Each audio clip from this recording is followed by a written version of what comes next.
بسم اللہ الرحمن الرحیم۔ ابن عقیل رحمۃ اللہ علیہ اپنا واقعہ لکھتے ہیں کہ میں بہت ہی زیادہ غریب آدمی تھا۔ ایک مرتبہ میں نے طواف کرتے ہوئے ایک ہار دیکھا جو بڑا قیمتی تھا۔ میں نے وہ ہار اٹھا لیا۔ میرا نفس چاہتا تھا کہ میں اسے چھپا لوں، لیکن میرا دل کہتا تھا ہرگز نہیں، یہ چوری ہے، بلکہ دیانتداری کا تقاضا یہ ہے کہ جس کا یہ ہار ہے اسے میں واپس کر دوں۔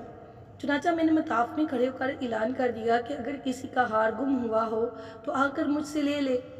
کہتے ہیں کہ ایک نبینہ آدمی آیا اور کہنے لگا کہ یہ ہار میرا ہے اور میرے تھیلے میں سے گرا ہے۔ میرے نفس نے مجھے اور بھی ملامت کی کہ ہار تو تھا بھی نبینہ کا، اس کا کسی کو کیا پتہ چلتا۔ چھپانے کا اچھا موقع تھا، مگر میں نے وہ ہار اسے دے دیا۔ نبینہ نے دعا دی اور چلا گیا۔ کہتے ہیں کہ میں دعا میں بھی دعا مانگتا تھا کہ اللہ میرے لیے کوئی رزق کا بندوبست کر دے۔ اللہ کی شان دیکھیں کہ میں وہاں سے ہلا آ گیا۔ یہ ایک بستی کا نام ہے۔ وہاں کی ایک مسجد میں گیا تو پتہ چلا کہ چند دن پہلے امام صاحب فوت ہو گئے تھے۔ لوگوں نے کہا کہ نماز پڑھا دو۔ جب میں نے نماز پڑھائی تو انہیں میرا نماز پڑھانا اچھا لگا۔ وہ کہنے لگے تم یہاں امام کیوں نہیں بن جاتے؟ میں نے کہا بہت اچھا۔ میں نے وہاں امامت کے فرائض سر انجام دینے شروع کر دیے۔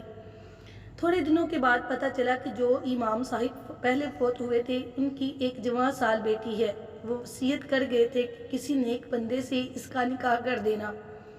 مقتدی لوگوں نے مجھ سے کہا جی اگر آپ چاہیں تو ہم اس یتیم بچی کا آپ سے نکاح کر دیتے ہیں۔ میں نے کہا جی بہت اچھا۔ چنانچہ انہوں نے اس کے ساتھ میرا نکاح کر دیا۔ شادی کے کچھ عرصہ کے بعد میں نے اپنی بیوی کو دیکھا کہ اس کے گلے میں وہی ہار تھا جو میں نے طواف کے دوران ایک نبینہ آدمی کو لوٹایا تھا۔ اسے دیکھ کر میں حیران رہ گیا۔ میں نے پوچھا یہ ہار کس کا ہے؟ اس نے کہا یہ میرے ابو نے مجھے دیا تھا۔ میں نے کہا آپ کے ابو کون تھے؟ اس نے کہا وہ عالم تھے، اس مسجد میں امام تھے اور نابینا تھے۔ تب مجھے پتا چلا کہ اس کے ابو وہی تھے جن کو میں نے وہ ہار واپس کیا تھا۔ میں نے اس کو بتایا کہ یہ ہار تو میں نے ان کو اٹھا کر دیا تھا۔ وہ کہنے لگی کہ آپ کی بھی دعا قبول ہو گئی اور میرے ابو کی بھی دعا قبول ہو گئی۔ میں نے کہا وہ کیسے؟